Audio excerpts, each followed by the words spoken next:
Olá, meus irmãos, a paz do Senhor a todos. Vamos uma vez mais estar então fazendo um comentário acerca da quinta lição da nossa revista da EBD, da Escola Bíblica, a lição Libertos do Pecado para uma Nova Vida em Cristo. Textuário: Mas Deus, que é riquíssimo em misericórdia, pelo seu muito amor com que nos amou, estando nós ainda mortos em nossas ofensas, nos vivificou juntamente com Cristo. Efésios capítulo 2, versículo 4 e versículo 5. Por meio da maravilhosa graça, nós fomos libertos do pecado, perdoados e salvos da condenação e ainda recebemos o direito à vida eterna. Então essa é a verdade prática. Por meio da maravilhosa graça divina, fomos libertos do pecado, perdoados e salvos da condenação e ainda recebemos o direito à vida eterna. Leitura bíblica em classe, Efésios capítulo 2, versículo 1 ao versículo 10, que diz: E vos vivificou, estando vós mortos em ofensas e pecados, em que no outro tempo andaste segundo o curso desse mundo, segundo o príncipe das potestades do ar do espírito que agora opera nos filhos da desobediência, entre os quais todos nós também antes andávamos nos desejos da nossa carne, fazendo a vontade da carne e dos pensamentos, e éramos por natureza filhos da ira, como os outros também. Mas Deus, que é riquíssimo em misericórdia, pelo seu muito amor com que nos amou, estando nós ainda mortos em nossas ofensas, nos vivificou juntamente com Cristo. Pela graça sois salvos. E nos ressuscitou juntamente com Ele, nos fez assentar nos lugares celestiais em Cristo Jesus, para mostrar nos séculos vindouros as abundantes riquezas da sua graça, pela sua benignidade para conosco em Cristo Jesus. Porque pela graça sois salvos, por meio da fé, e isso não vem de vós, é dom de Deus. Não vem das obras para que ninguém se glorie, porque somos feitura sua, criados em Cristo Jesus para as boas obras, as quais Deus preparou para que nela, ou melhor, para que andássemos nelas. Objetivo geral: revelar que a graça salvadora de Cristo nos garante a vida eterna. Objetivos específicos: refletir sobre a nossa natureza pecaminosa, explicar que fomos vivificados pela graça de Deus, informar que nossa salvação vem de Deus e não das obras.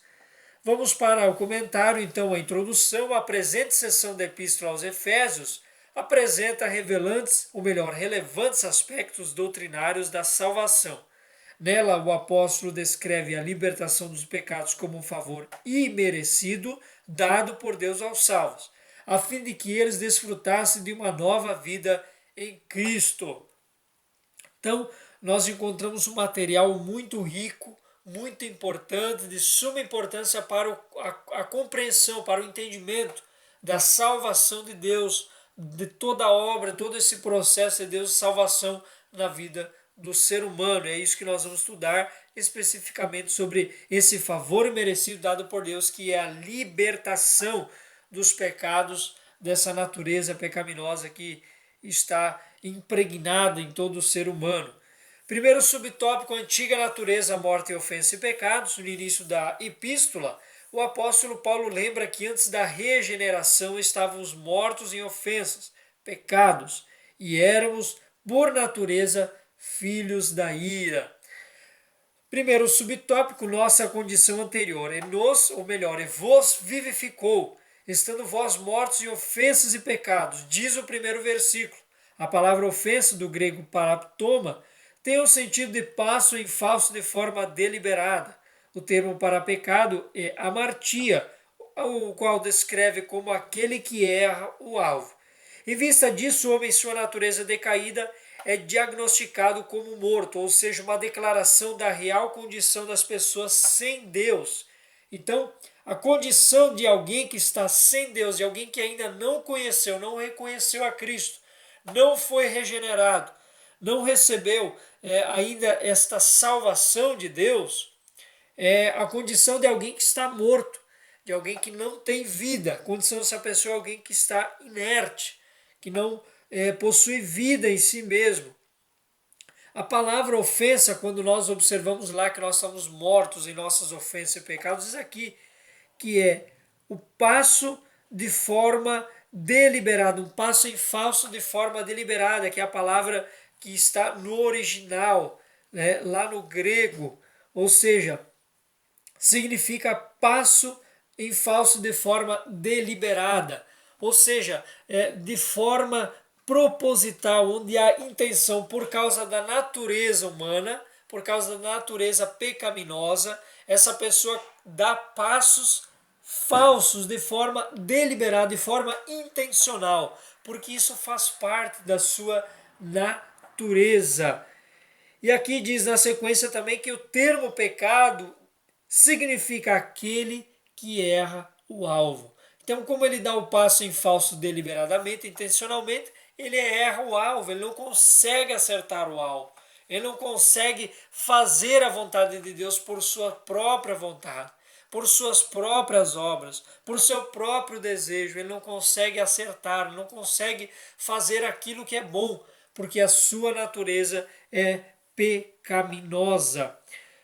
Vamos aqui, o conceito é de morte moral e espiritual, ou seja, tanto moralmente, sua vida em sociedade, uma pessoa morta moralmente, é uma pessoa que erra, tanto na sua vida moral, quanto na sua vida espiritual. Ele está morto moralmente no que diz respeito às leis dos homens, porque é muito provável que ele vai mentir, que ele vai roubar, que ele vai matar, que ele não vai perdoar, ou seja, coisas que aqueles que não conhecem a Cristo fazem deliberadamente, ou seja, intencionalmente, fazem sem qualquer receio de pecar contra Deus. Os irmãos entendem o que eu estou querendo transmitir aqui. O conceito é de morte moral e espiritual, porque estamos mortos espiritualmente. Essa pessoa está morta espiritualmente, ainda não consegue crer, ainda não consegue ver, não consegue ter esse entendimento do Evangelho, não recebeu a Cristo, ainda não foi regenerado. Então, essa morte espiritual e moral é provocada pelo pecado, que inevitavelmente separa o homem de Deus. Nós temos o quê? Como base para isso, Isaías capítulo 59, versículo 2. Mas as vossas iniquidades, ou seja, os nossos pecados, fazem separação entre vós e o vosso Deus. E os vossos pecados encobrem o seu rosto de vós para que não vos ouça. Então os nossos pecados, eles nos fazem separação entre nós e entre Deus. Deus não compactua com o pecado, Deus não se agrada com a pecaminosidade do homem, a pecaminosidade deliberada, porque nós ainda pecamos, mesmo que somos salvos, vamos pecar, mas há um sentimento de culpa, há um sentimento de nós nos arrependermos, de não voltarmos a praticar o pecado que estamos cometendo. Mas no ímpio é totalmente contrário, ele não faz questão de se arrepender, ele peca deliberadamente, intencionalmente, ele não sente prazer em se restringir de alguma coisa para não pecar, mas ele peca deliberadamente, intencionalmente. E diz aqui então, já percebemos que o nosso pecado faz separação entre nós e o nosso Deus, tal qual um corpo inerte, a natureza pecaminosa impede o homem de ouvir e obedecer à voz de Deus. Então a pessoa que está morta, pessoa que não tem vida, já não tem mais fôlego de vida, ela não ouve mais, ela não enxerga mais, ela não fala mais, ela não tem sentimentos, ou seja, ela está morta. Então a Bíblia trata, o apóstolo Paulo especificamente aqui em Efésios trata o ser humano sem Deus como alguém que está morto, alguém que não tem vida, alguém que não reage, alguém que não fala, que não vê, que não escuta, que não consegue compreender e obedecer à voz de Deus, ouvir a sua voz. Quem assim vive está morto enquanto vive. Porque nós olhamos, alguém olha para o ímpio e diz, mas esse tem uma boa vida, esse tem bastante dinheiro, esse parece ser feliz.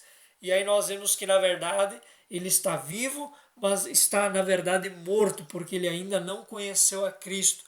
Ele ainda não recebeu esta libertação, essa dádiva de Deus de ser liberto dos seus pecados, não ser mais escravo do seu próprio eu e da sua própria vontade. Por isso que quem assim vive, morto, então está vivendo na verdade como alguém que está simplesmente como morto-vivo, né, como se costuma dizer. Temos 1 Timóteo capítulo 5, versículo de número 6, eu quero ler juntamente com vocês esse texto. Temos aqui a Bíblia Sagrada, aqui, 1 Timóteo,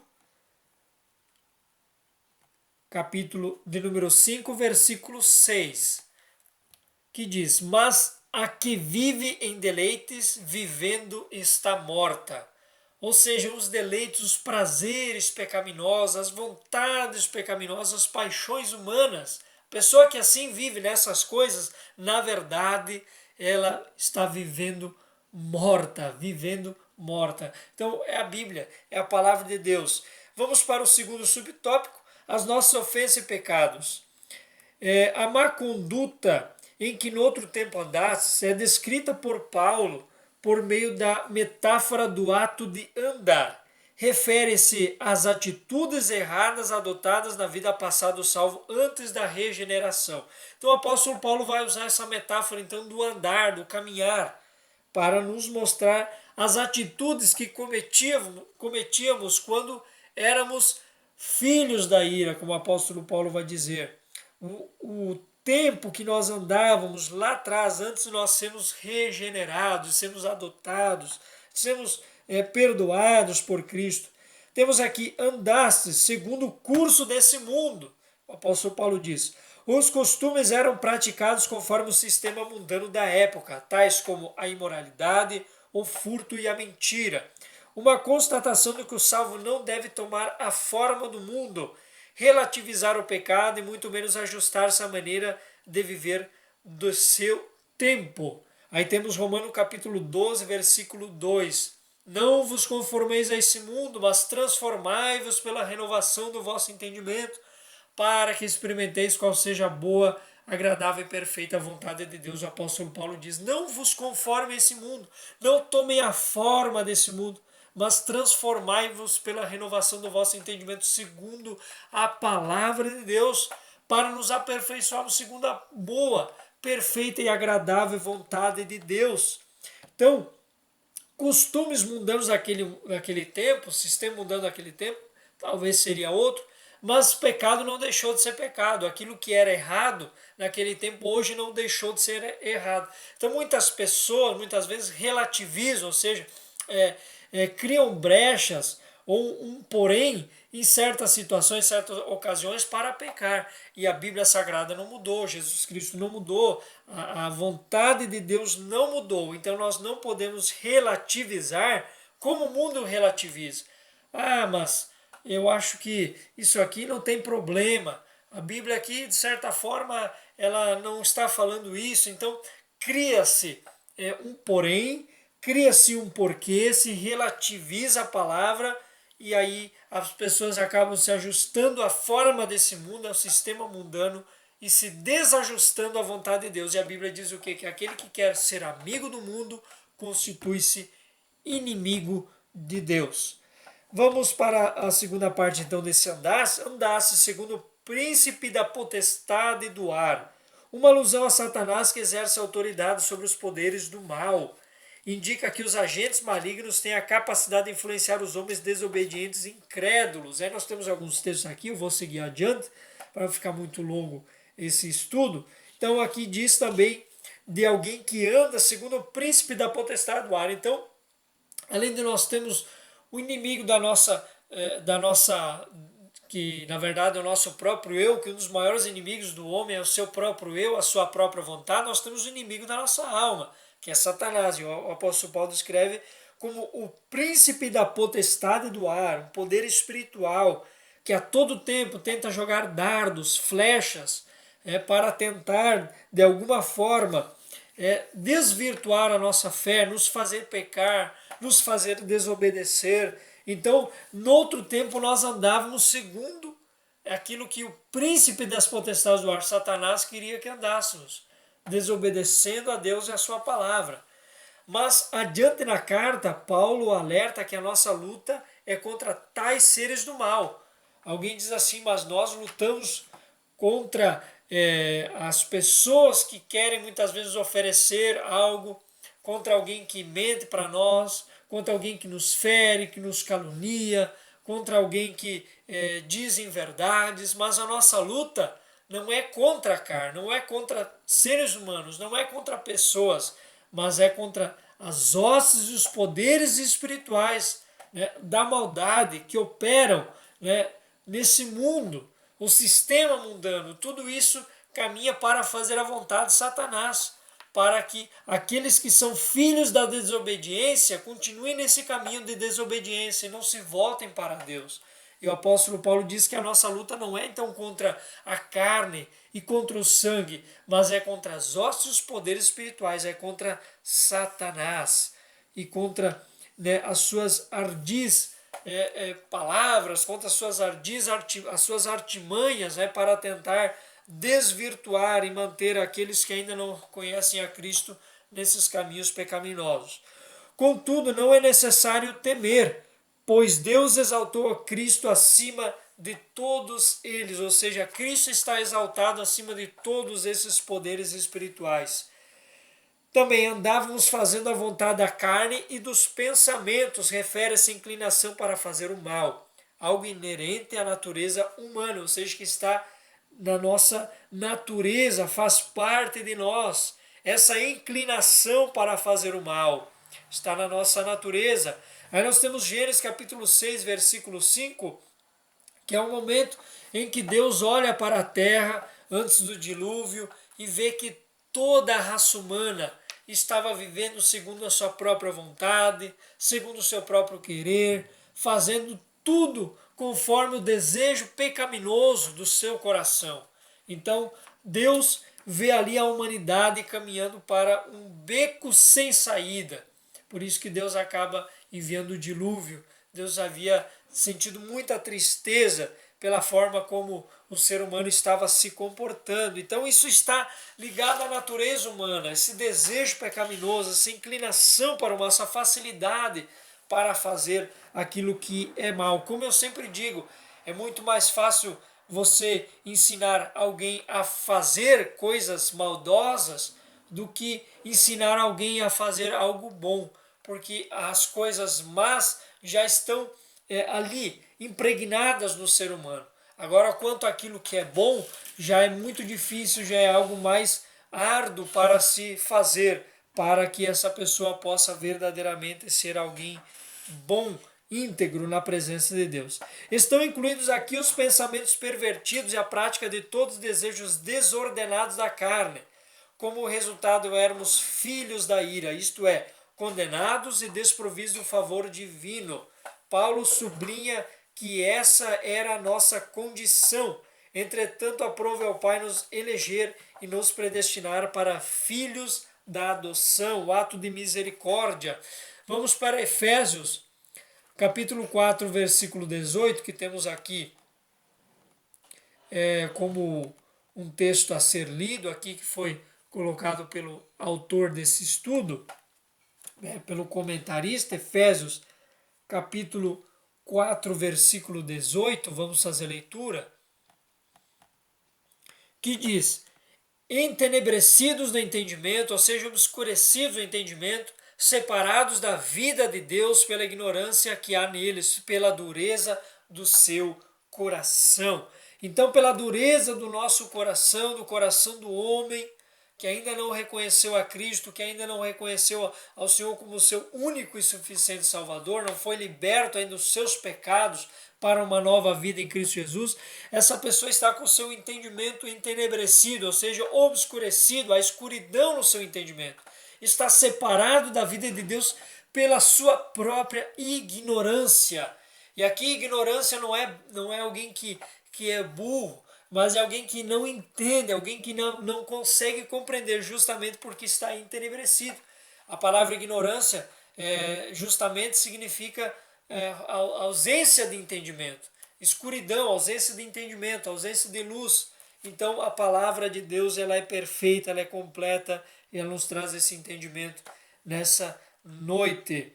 Vamos fazer a vontade de Deus, andar segundo a sua palavra. Vamos para o segundo subtópico, vivificados pela graça, por ato de bondade e misericórdia, estando nós ainda mortos em pecados, Deus imensamente nos amou e por isso nos vivificou por meio da sua graça.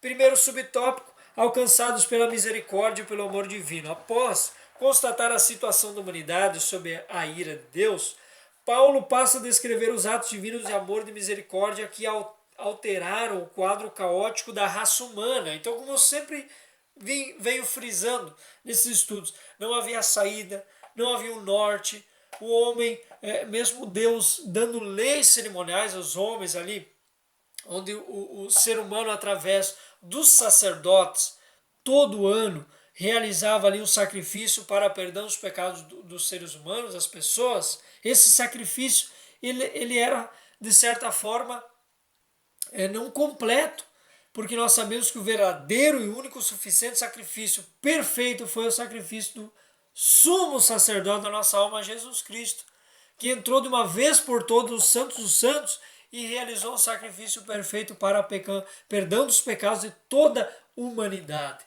Então, de certa forma, era um sacrifício que não trazia simplesmente a salvação para aquelas pessoas. Era um perdão de pecados, mas nós sabemos que o verdadeiro perdão veio na pessoa de Cristo. Então, isso que o apóstolo Paulo mostra, esse quadro caótico da raça humana, ele mostra que agora há uma esperança, há uma saída por meio de Jesus Cristo. E ele começa com uma condição adversativa. O apóstolo declara exultamente: mas Deus, que é riquíssimo em misericórdia, pelo seu muito amor com que nos amou. Então Deus, sendo riquíssimo em misericórdia, demonstrando o seu amor com que ele nos amou. Esse ato de misericórdia implica em compaixão e simpatia para com os indignos. Nós não tínhamos dignidade, nós não temos dignidade para receber essa bondade, esse amor de Deus, mas é por meio do seu grande amor com que ele nos amou. É o atributo de Deus. Um dos seus atributos maiores é o atributo do amor. Deus, em sua essência, ele é o próprio amor. Ele é o próprio amor e por isso ele nos ama de uma forma tão poderosa, de uma forma tão perfeita. Nós temos Romanos capítulo 11, versículo 30 ao 32, que fala desse amor imerecido, desse amor infinito, poderoso, que é o amor de Deus.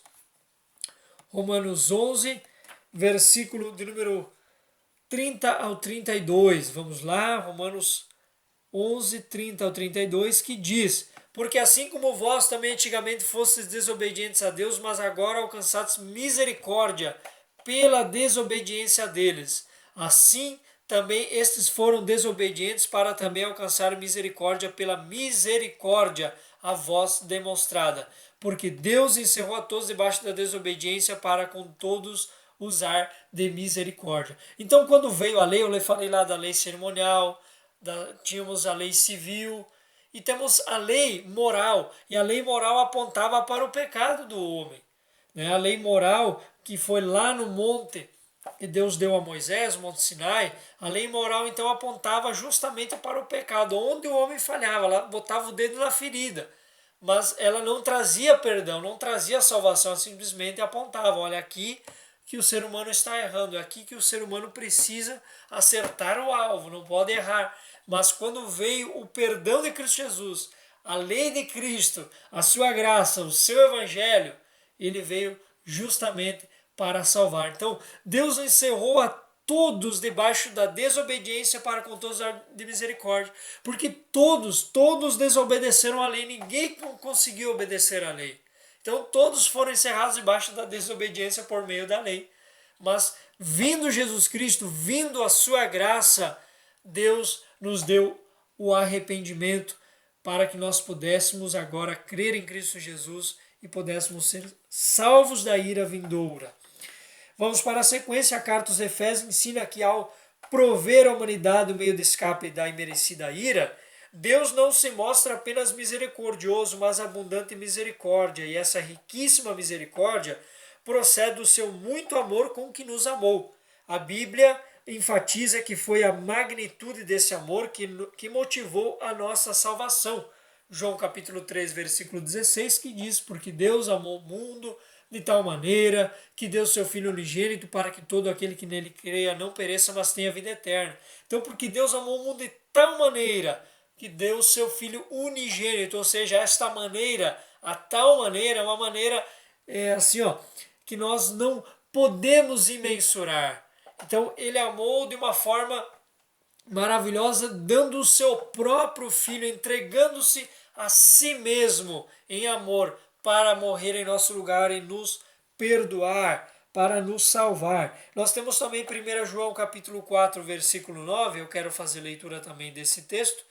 1 João capítulo 4, versículo 9, que diz: se recebemos o testemunho dos homens, o testemunho de Deus é maior, porque o testemunho de Deus é esse que de seu Filho testificou. Ou melhor, aqui eu estou no capítulo 5, vamos aqui para o capítulo 4, né, versículo 9. Nisto se manifestou o amor de Deus para conosco, que Deus enviou o seu Filho unigênito ao mundo, para que por ele vivamos.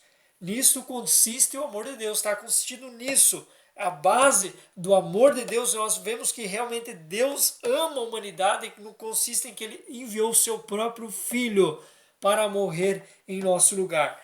Segundo subtópico, vivificados por sua graça. Descrevendo as dádivas divinamente concedidas aos salvos, o apóstolo enfatiza que o amor de Deus nos alcançou estando nós ainda mortos em nossas ofensas. Isso significa que não éramos merecedores desse amor, mas que mesmo assim Deus nos vivificou juntamente com Cristo. Essa frase quer dizer que nascemos de novo.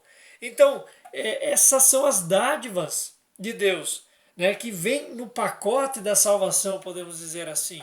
Que nesse pacote da salvação, nessa dádiva de Deus, nós somos libertos do pecado e agora, juntamente com Cristo, nós somos também vivificados. Ou seja, assim como Cristo foi ressuscitado dentre os mortos, e juntamente com ele nós também seremos vivificados, ressuscitados da morte para uma nova vida. Ou seja, ressuscitados de uma vida de morte, de um pecado, de uma vida sem Deus. Agora, por meio da fé em Cristo Jesus, nós somos vivificados para uma nova vida, para uma nova conduta, para um novo entendimento, para um novo caminhar em Cristo Jesus. Então, são benefícios dessa salvação de Deus. Nós temos João capítulo 3, versículo 3, que é o novo nascimento. Essa frase quer dizer que nascemos de novo quando nós somos vivificados junto com Cristo. Agora nós passamos a viver de verdade. Nós fomos, na verdade, passamos pelo processo novo nascimento, que é o que Jesus fala lá com Nicodemos, que ninguém pode ver o reino de Deus se não nascer de novo. Não estamos mais mortos, pois Cristo nos deu vida outra vez. Fomos vivificados sem mérito algum. Tudo isso foi efetivado por meio da sua graça, o favor imerecido. Isso é importante frisar. Terceiro subtópico, exaltados por sua graça. O apóstolo dos gentios, o apóstolo Paulo, né, ainda destaca que o poder de Deus nos ressuscitou juntamente com ele e nos fez assentar nos lugares celestiais em Cristo. Observe que a palavra juntamente indica que Deus nos concede, ou melhor, que Deus concede ao homem os mesmos benefícios alcançados por Cristo. A ressurreição e a vida eterna, o galardão nos céus. Mais uma vez, são benefícios que nós encontramos em Cristo Jesus, a ressurreição, a vida eterna e o galardão nos céus. Então Jesus Cristo disse que alguns passariam desta vida para outra sem provar a morte, sem provar o que era a morte. Então esse é um dos benefícios da graça, do favor imerecido de Deus, o galardão, que são o presente que Deus nos dará no céu pelas nossas obras, por aquilo que temos feito sinceramente no reino de Deus, por amor à sua obra. Então são benefícios. Assim, ao conceder tais bênçãos aos homens, Deus mostrou as abundantes riquezas da sua graça, são riquezas da graça de Deus. Desse modo, ratificamos, mais uma vez, nós nós falamos acerca desse assunto, que a salvação e seus privilégios são considerados pela imensurável graça de Deus o favor divino imerecido. Vamos para o terceiro subtópico, para nós encerrarmos. A salvação não vem das obras. Em Efésios capítulo 2, versículo 8 ao 10, Paulo revela que a salvação não vem, ou melhor, não depende de obras humanas, porque pela graça sois salvos por meio da fé. Porém, uma vez salvo, o crente deve praticar as boas obras. Primeiro subtópico, a graça como meio de salvação. A salvação inclui a libertação da morte, da escravidão do pecado e da ira vindoura. Então a salvação, no momento que nós somos salvos por Deus, nós somos libertados da morte, da escravidão do pecado e da ira vindoura. Ao mesmo tempo, permita ao salvo desfrutar de todas as bênçãos espirituais descritas em Efésios capítulo 2, versículo 1 ao 7. Portanto, a salvação é o livramento do poder da maldição do pecado e da morte. Todo o poder do pecado, da morte, ele é, de certa forma, verdadeiramente, ele é por Cristo Jesus neutralizado naqueles que agora são salvos, naqueles que são uma nova criatura em Cristo Jesus. Vamos aqui, portanto, a salvação e o livramento do poder da maldição do pecado e da morte e a restituição do homem à comunhão com Deus, uma bênção concedida a todos que recebem a Cristo como Salvador. A ponte que estava quebrada, aquela ligação que o homem tinha com Deus lá no Jardim do Éden, agora ela é refeita por meio de Jesus Cristo e nós agora temos acesso ao Pai, acesso ao trono da graça, o trono da salvação de Deus. Temos Hebreus capítulo 2, versículo 15, eu quero fazer leitura, acho de suma importância nós observarmos o texto bíblico, Hebreus capítulo 2, versículo 15. Vamos para Hebreus capítulo 2, versículo 15, que diz: E livrasse todos os que com medo da morte estavam por toda a vida sujeitos à escravidão, aqueles que tinham medo da morte, e a sua vida estava sujeita à escravidão. Então, além das pessoas que não têm Cristo, têm medo da morte, têm medo do porvir, do que está por vir, do além desta vida, as pessoas têm medo disso, elas ainda estão escravizadas pelo pecado, elas vivem uma vida escravizadas por aquilo que lhes prende, por seus próprios pensamentos, seus próprios desejos pecaminosos, mas aquele que é salvo não está preso a qualquer desses problemas, quaisquer desses problemas, que a vida sem Deus acaba acometendo essas pessoas. Temos também 2 Coríntios capítulo 5, versículo 19, eu também quero ler esse texto. 2 Coríntios capítulo 5, versículo 19, vamos fazer a leitura desse texto também. Isto é, Deus estava em Cristo reconciliando consigo o mundo, não lhes imputando seus pecados, e pôs em nós a palavra da reconciliação, ou seja, reconciliar, o ato de estabelecer novamente a paz, o ato de trazer harmonia novamente, restituir a harmonia, a paz que nós tínhamos com Deus, isso por meio de Jesus Cristo. A palavra graça é a tradução do grego charis, que significa favor imerecido.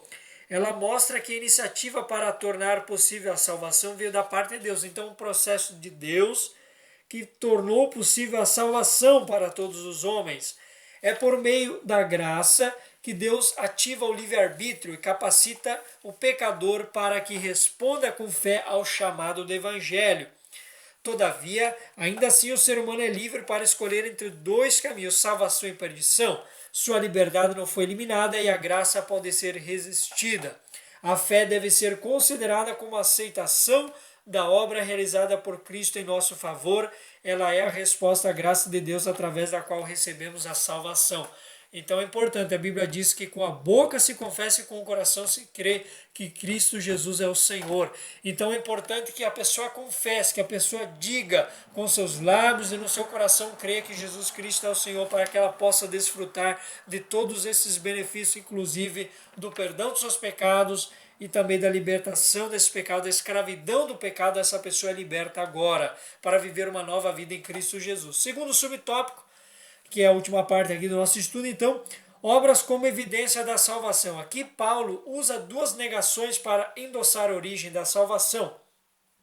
A primeira expressão, isso não vem de vós, trata da salvação pela graça que provém de Deus. A segunda ratifica que a salvação não vem das obras. Essa relevância de mostrar que a salvação não vem das obras, o que indica não se tratar de recompensa de algum ato humano. Então, eu agi com um ato bondoso meu e eu fui salvo. Ou quanto mais atos bondosos, mais certeza que eu serei salvo. Isso o apóstolo Paulo nega, isso não existe. Essas afirmações excluem a possibilidade de alguém ser salvo por esforço pessoal. Como a salvação é uma realização, ou melhor, como a salvação é uma realização divina, agora somos feitura sua, criados em Cristo para as boas obras. Agora estamos nas mãos de Deus, criados para as suas obras. Somos feitura sua. A nossa vida está nas mãos do Senhor para andarmos segundo a sua vontade, segundo a sua palavra. Uma transformação ocorreu. Agora em Cristo somos uma nova criatura e as coisas velhas passaram. Por isso, se antes o apóstolo usou a metáfora do andar numa perspectiva negativa, outrora andávamos fazendo obras más, agora por meio de uma perspectiva, de uma visão positiva, somos instados a andar fazendo boas obras, não como meio para ser salvo, mas como uma evidência da salvação. Então, as boas obras não são um meio de sermos salvos, mas uma evidência de que somos salvos. Então, o que eu disse, não somos salvos por meio das obras, mas mostramos que somos salvos por meio dessas boas obras que nós fazemos em Cristo Jesus. Vamos concluir então. Antes da regeneração éramos filhos da ira e condenados à perdição eterna. Por ato do amor divino, por meio da sua maravilhosa graça, nos tornamos filhos da adoção. Essa gloriosa salvação nos foi concedida independente das nossas obras.